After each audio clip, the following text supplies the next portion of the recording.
Merci Sophie, et merci à tous. Thank you so much, Sophie, and thank you to all of you. It would have been wonderful to be able to continue this discussion, especially after the words of hope and brotherhood we heard from both Bo and Fadi at the end, looking to the future and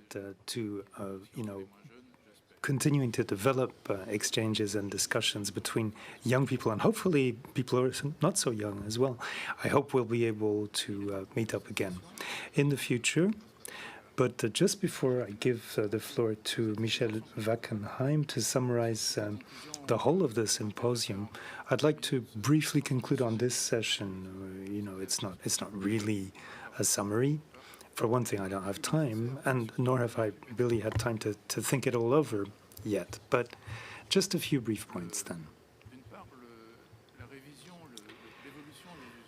For one thing, with the changes that we're seeing in aviation and elsewhere, I mean, there's no reason that we shouldn't be able to talk about these things. Some practices have taken hold. There's no reason they wouldn't be able to change. We need to rely on civil society to take stock of these things and see what should be kept or discarded, but not just in aviation when it comes to behavioral patterns.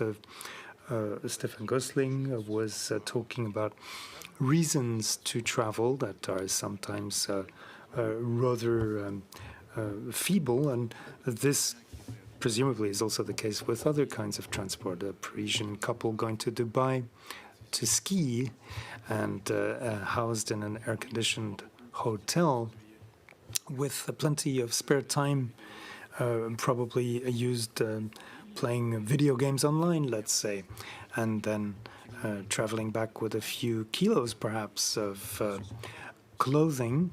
Well, all aspects of that trip, not just the air travel, will be a problem, and there will be other parts of it that contribute more than the air traffic component to global warming. We also need to be aware of the fact that if you point the finger too much at what is deemed to be excessive recourse to air travel, that is not proportionate to its current impact, first of all. And secondly, it leads you to disregard some very preoccupying other parts of reality, which are much larger. And I'm sure that Michel will be returning to this when he summarizes all of our proceedings, including some points made during the earlier session. Now, of course, we saw that a minority of humans are responsible, 1% of people are responsible for 50% of emissions, as Ryan Gosling was saying. But this is Stefan Gosling was saying, rather, this is impossible to avoid in the current situation. We wouldn't want the minority concerned to forget, for all that, about other people's concerns. And if the flight shaming trend leads some of the 1% to leave more space for others who have never had an opportunity to travel to finally be able to do so, that may be a somewhat positive development. And finally, I think we need to make sure that we are in a position to set out a chart for the future based on thinking things through.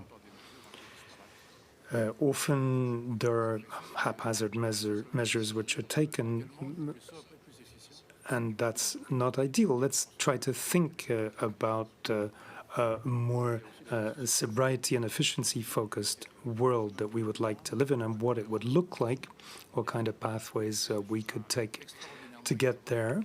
It will call for a lot of innovation in technical terms. We saw that during the previous session, but also in terms of behavior patterns and society.